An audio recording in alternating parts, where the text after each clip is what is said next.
Hammaga salom osmon malikalari. Bugun sizlar bilan bort kuzatuvchilik kasbining ba'zi bir qiyinchilik taraflari haqida gaplashamiz.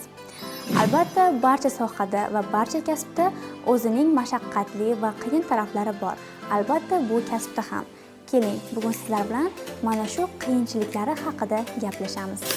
Bu kasbning yaxshi tomonlari bilan birgalikda albatta ba'zi bir qiyin jihatlari ham bor va bularni bilib olish ham ziyon qilmaydi.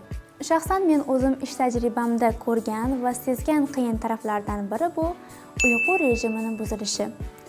Chunki oldingi darsda aytib o'tganimdek, bu kasbda siz 9 dan 5 gacha ofis rejimida ishlamaysiz.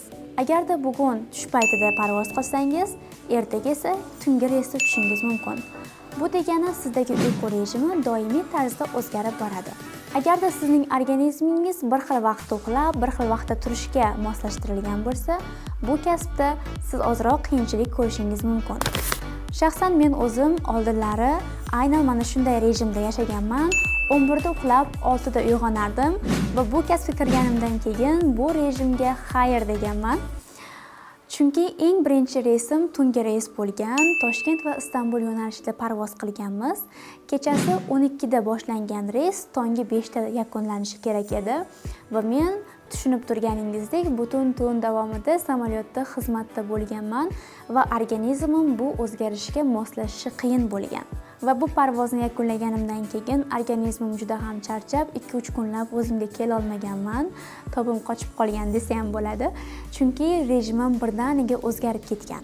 Va bu rejimga moslashishim uchun bir nechta parvozlar kerak bo'lgan. Chunki organizmingiz yangi muhitga birdaniga moslasha olmaydi.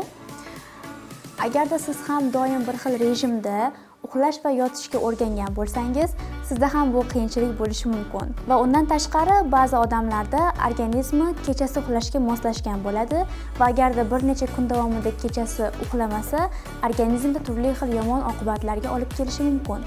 Bunday holatlarda ham siz bu kasbda ishlashga biroz qiynalasiz, chunki parvozlarning asosiy qismi tunda bo'ladi.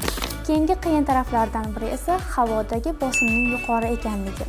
Havoda bosim baland bo'lganligi uchun sizning organizmingizda qon aylanish sistemasi sekinlashadi va bu ayol va qizlarda varikoz kabi kasalliklarni keltirib chiqarishi mumkin. Shu sababli bu kasbda ishlaydiganlar maxsus varikozli kiyimlarni kiyib olishlari kerak bo'ladi. Bu haqida ko'proq siz ishga kirganingizdan keyin o'rganasiz. Hozir siz bilib olishingiz kerak bo'lgan narsa samolyotdagi bosimning baland ekanligi va sizda turli xil sog'lik bilan bog'liq muammolarni keltirib chiqarishi mumkinligi. Bulardan biri quloq bitishi yoki bo'lmasam bosh aylanishi bo'lishi mumkin.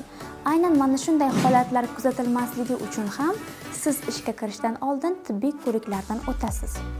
Agarda sizda gemoglobin miqdoringiz past bo'lsa, parvoz davomida sizda quloq bitish holatlari kuzatiladi. Undan tashqari parvoz davomidagi bosh aylanish holati esa sizdagi nafas tizimi bilan bog'liq.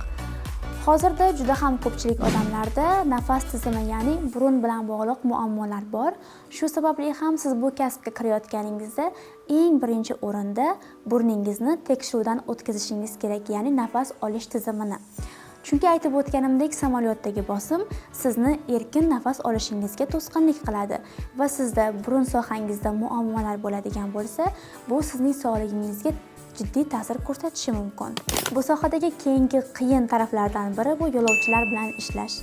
Bilasizki, odamlar bilan ishlash oson emas va kuniga siz 100-200 talab odamlar bilan muloqot qilishingiz kerak. Va ularning ba'zilari asabiy holatda, ba'zilari psixologik qandaydir muammolar bilan va ba'zilari jahl bilan samolyotga chiqishlari mumkin. Va aynan mana shunday passajirlar bilan gaplashish va ularni parvozini yaxshi o'tkazish sizning vazifangiz hisoblanadi.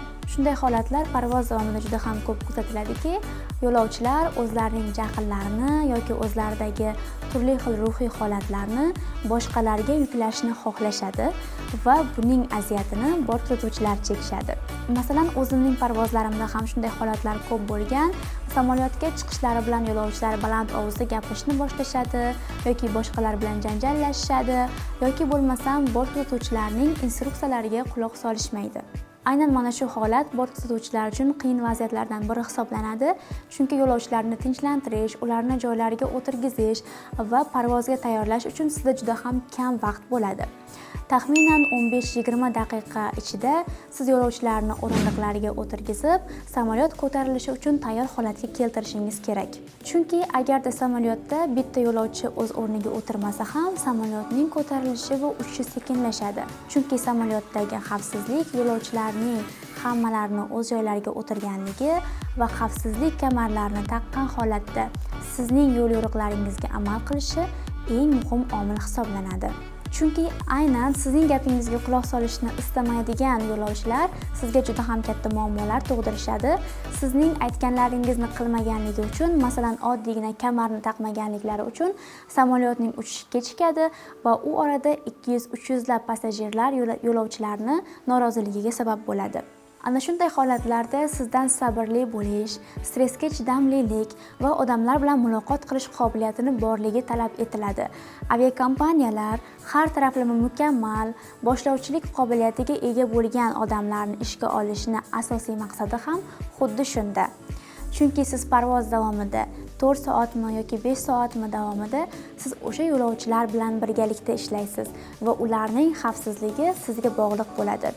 Agarda ular sizning aytganlaringizni qilishmasa yoki bo'lmasam siz aytgan instruksiyalarga bo'ysunishni istashmasa, bu juda ham katta yomon oqibatlarga olib keladi va natijada o'zingiz o'sha parvozlarda juda ham charchab qolasiz va bu sizning ham kayfiyatingizga ta'sir qiladi.